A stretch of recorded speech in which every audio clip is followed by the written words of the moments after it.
Hey everybody, Edo here, and for this week's video, I want to talk about 5 fantastic game dynamics. The moments in play, those fun, exciting experiences which come from great mechanics, right? And create that player experience or aesthetic. One of the things that I've talked about in the past, I have a video on, is mechanics, dynamics, and aesthetics. It's sort of a game design, game philosophy, or framework for thinking about game mechanics, how they become dynamics and aesthetics. So I have a video, I'll link it in the description, but I wanted to talk about some key examples. The video is pretty old, but I think there are some really great examples of game dynamics that I want to bring up. And I wanted to also do it with recent additions to the permanent collection. So we cycle through a lot of games here in the house, and for them to stay on the shelves around in other places here means I really, really dig them. For one reason or another, or somebody else in the household digs them, and or it means I haven't played it yet and I have to play it. So there are some games that I haven't been through, but for the most part, to keep a game means I like it. But I wanted to do some recent additions, though. I mean, a couple are a little bit older, but fairly recent additions. Again, briefly, mechanics, dynamics, aesthetics is the idea that the game maker, the game designer, creates the mechanics or the sort of rules for the game, turns, drafting, dice rolls, whatever. Then those mechanics work together and create dynamics or emergent play or unexpected things, or like this moment, which I will talk about, leading to an aesthetic, which is the experience of the player. So it's the developer over here, the player over there, and the aesthetics are the types of fun. It's competitive, it's like, it's pastime, it's cooperative, playing with friends, one-upmanship, it's a narrative or like a fantasy. It's some sort of fun engagement between the two. So let's talk about an example. So Jurassic Park is fantastic. It's one of my favorite games from 25th century. I really do think it's their best. And in Jurassic Park, the mechanics are, well, there's a number of dinosaur tiles that are in a hex on the table, and I have a review of this if you want to get more on how to play and stuff, in my opinion. But you're going to have a large hex, like a hex of hexes, like a really large space of these tiles. And what you're doing, and so the mechanic is you lay out tiles, and players use these chisels, which are pretty cute, to divide the large region into smaller regions. So you're gonna, between two tiles, you're gonna wedge your chisel in there and start separating it. And what you're essentially doing is you're taking this large mass and splitting it, and once a region is cut off from the whole, you take the smaller region, and if it's one player who does it, you split it, that region, they get the larger half. So if that region was like 11, they would get 6, and then the 5 would go to there's a character who's like a store. And so, mechanic 1, hex is laid on a table. Mechanic 2, it use these chisels to break things off. Mechanic 3, when you break it off, you get half of what you broke off rounded up. Okay, pretty straightforward. You could play it. You'd start, if that's where it ended, you'd be dropping things and breaking things off and taking it. Well, they add a couple other mechanics. The big one, the area control mechanic, is the idea that if I'm breaking off a region and another person starts assisting me in that region, or not assisting me, but also taking off that region, then whatever breaks, we look at who contributed the most chisels, and that player gets the first half. But then the next player only gets half of the remaining half. So in that 11 example, first player gets 6, but the second player is breaking up 5, and they'll get 3. And if there was another player, they would take that 2 and get 1. So, think about that mechanic for a second in the sense of the rules could be different. That dynamic for a second. The rules could be different. The rule could say, you split and, it's in player order, but you split it evenly, right? But this isn't even. This really leans to the winner. So this great dynamic that emerges is you're trying to do things and cut off large regions, but then other people are trying to do it at the same time, and there's this great competition over the regions because of how much is at stake. Also, because it's when you cut it off, you could be doing a little small region, but then on other players' turn, they could reroute it and make it bigger. So you think you have the majority, but then they make it bigger, and now they have the majority. And with more and more players, it gets more crafty.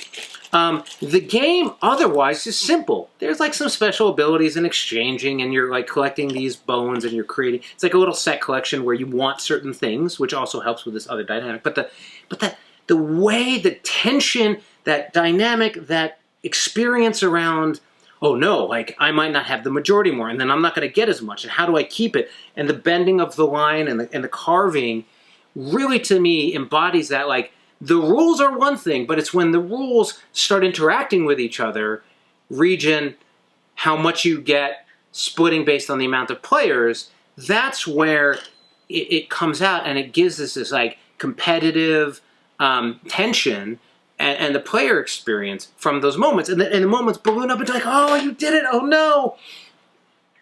We're gonna split. You got the bigger. Oh, you got the piranhas. You got your. And because it's set collection, you got your Tyrannosaurus Rex, and I didn't have enough for my Velociraptor, whatever. But so that's Jurassic Parks. Okay. Let me go. That was a small one. Let's go to a bigger one. All right. Oh, and so Jurassic Parks, I think I backed on Kickstarter and also bought a copy, was sent a copy for a review. Cartographers, I think I got a copy for a review and backed on Kickstarter, so I think that's this one. Alice Gardens was sent to me by a publisher, and I don't, that's just that game. Meeple was sent to me by Blue Orange, and for review, and Small World of Warcraft I just purchased. So, Meeple is this game where you're building out your amusement park. And in this amusement park, you are placing different... this box is a little messy. See my review about this insert in here.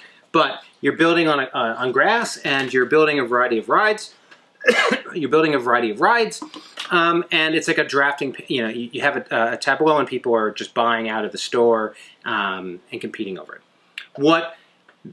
So there's a variety of mechanics there, how you place, connecting tiles, but the mechanic I love, which also but is also in Zooloretto, do I have it in my hand?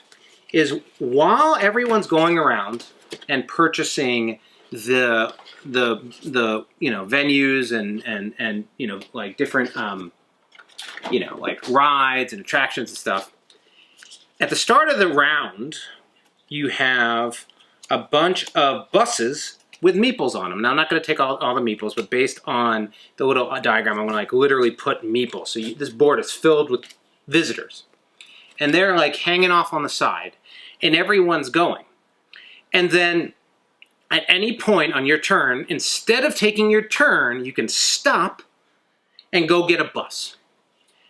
And so the mechanic is, stop your turn, you get a bus, other players can keep on playing.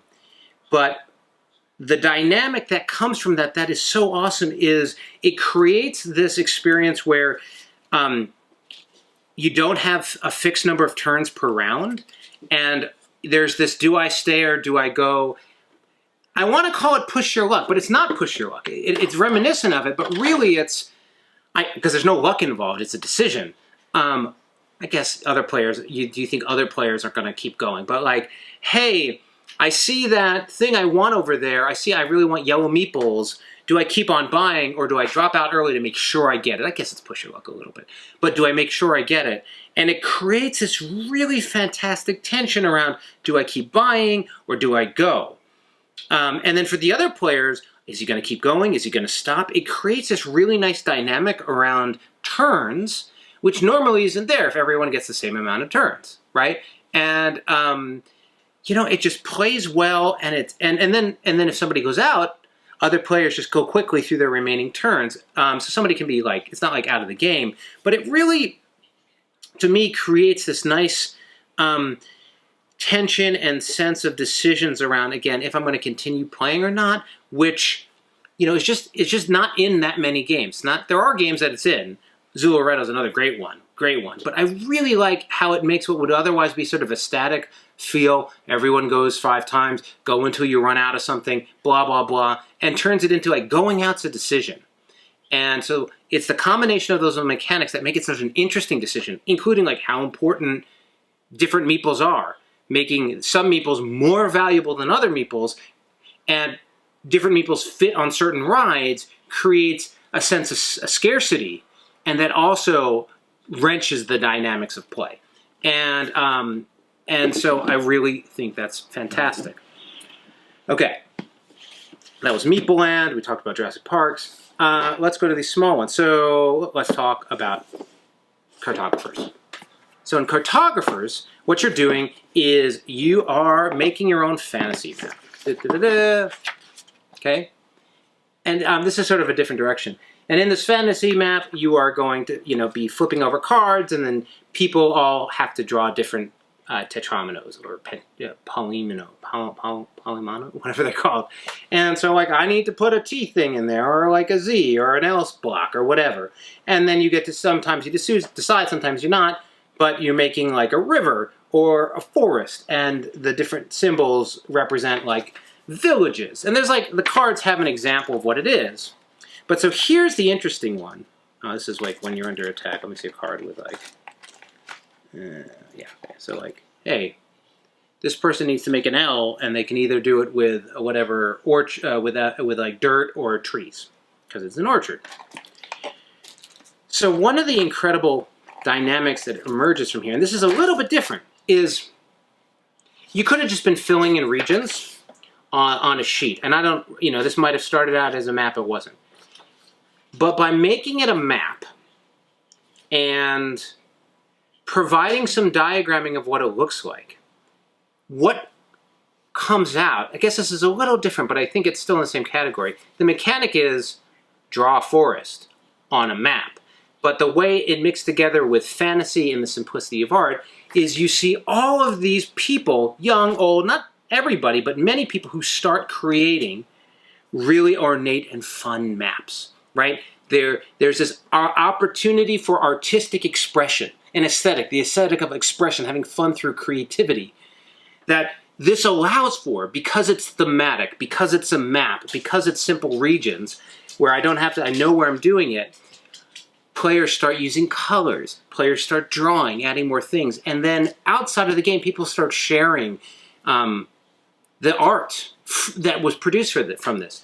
There aren't that many games that allow enough space and constraints such that people are sharing and showing off the art. There certainly are some, but it comes out of it, those mechanics. And again, it's sort of this, I wanted to bring it up because it's like this left. It's like, well, Ed, is that a dynamic? Like, well, it's this emergent experience that comes from the opportunity around how these mechanics work, and different mechanics might have laid it out differently. And from the development perspective, how much were designers thinking about that player? Because again, these could have just been colors, they could have just been straight lines, but by creating that opportunity for drawing and space, created the opportunity for one of the types of fun to get from this was creativity and expression.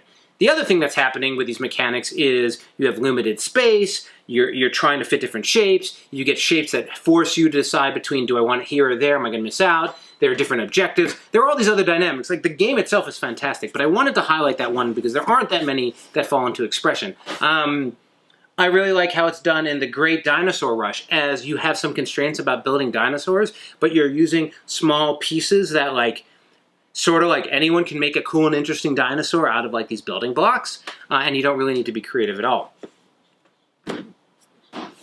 Next up, we have Alice's Garden.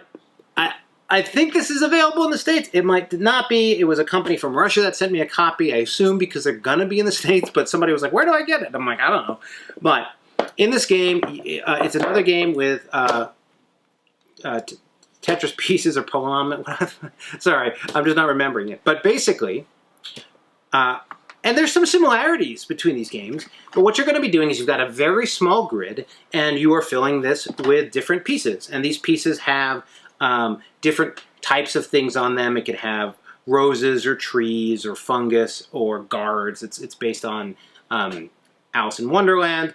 And basically, the mechanics are you have to lay them down, you're creating different regions, and they're scoring based on having chess pieces over the chessboard, guards touching guards, the way the fungus work, roses, just big regions of roses, because it's the Queen of Hearts and she likes roses. So there's all these things, but the mechanic of taking your tiles has an interesting twist. Okay, so in the beginning of the game, you're going to pick any bag, whatever this size bag, and you're going to lay out as many tiles as players plus one, and then everyone gets a choice, right? And there's a first player, and so the first player will pick the bag. After everyone has selected their piece and placed it, the second mechanic in this, I really dig it. The second mechanic is all these pieces are in separate bags. They're in labeled bags. It would have been easier and clearly cheaper for them to just put pieces in and lay pieces out. But what they did is they put them in different bags, and the player who's leading the turn gets to pick the type of piece that's going to get used. Because space is limited, because of the mechanics around here, the piece that you're choosing has a huge impact, both to you and to other players. So it creates this moment of decisions around, well, do I want this piece or that piece? What do they want? And it gives you this sensation of control and feeling of this little decision. You're oh, I'm going to take the square, and everyone else has to deal with the square. And it passes around, everyone gets a turn, but it gives the leading player a really interesting dynamic and sense around the choice, how it impacts them, how it impacts other people, and creates this tension with the other players that creates this weird sort of puzzle-based competition and sort of it's not quite take that, but it's just this really interesting feel. It's a feel that I don't find in that many other places, and it's because of the choice to use the shapes, the choice to break them out separately, the way that you're selecting them as players, and that you can't move them once they're placed. So all those mechanics together bring about this experience, and then the experience brings about the fun. So I really like that one. And so to wrap things up, fifth one here. I'll fix this later. Or I'll fix it now, because I'm compulsive. I don't know. I'm not even going to get that close. We'll get this close. Okay. Watch this. Anyway. Okay.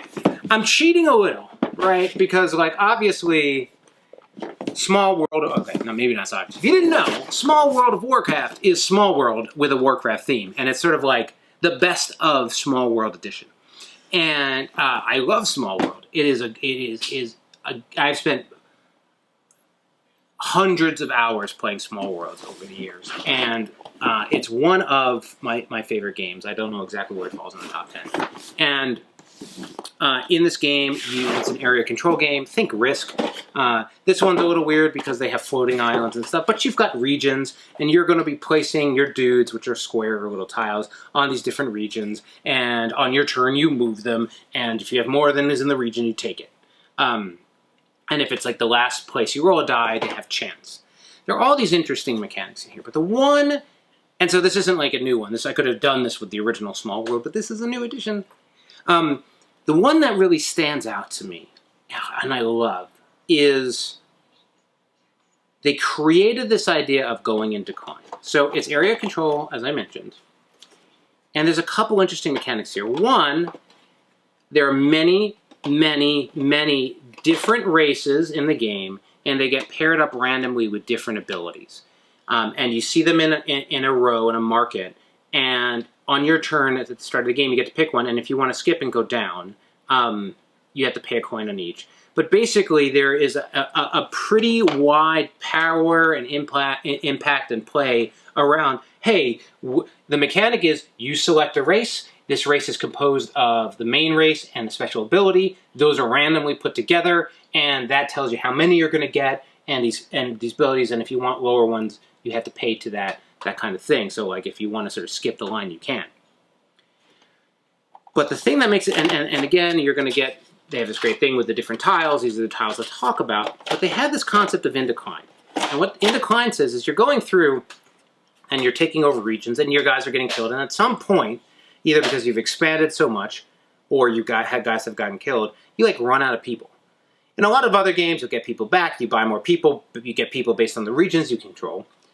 But Small World has this mechanic where you make the decision to skip your turn, which is big, and go into decline. You take your race, you flip it over. In almost all cases, you lose their ability. There are a couple cases where you don't, but you flip it over, and then they're like basically one unit. You like clear down to just one unit in each spot. And they stay on the board, but you can't move them. Again, a couple of special cases, but you can't move them. And if they were getting bonuses for being in mountains or whatever, they don't get them anymore. They're just sort of like dead. They're like inactive, in decline units on the board. But like if I've got a big board, a lot of people on it, I'm still getting points from them. And in exchange for going into decline, I then get a new race. I get a new race, and then on my following turn, I bring them into the world like normally, and then I clear this way.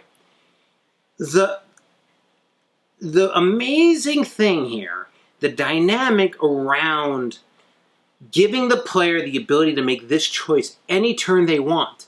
Technically, you don't even have to go into decline in the entire game. You could stick with one race. It'd be rough, but you could. And there are a couple races that, like, they have races that break the rules, so like you don't lose guys when they get killed that go back to your hand. So there's a couple, I think it's fairies, pixies. I don't remember who it is in the base one, but this one is the Draenei. But you have that, like, do I go into decline yet? And it creates this push-pull around how much territory you can do. What's your score? What have other people done? Do I feel strong? Do I feel weak? Do I want to lose those abilities?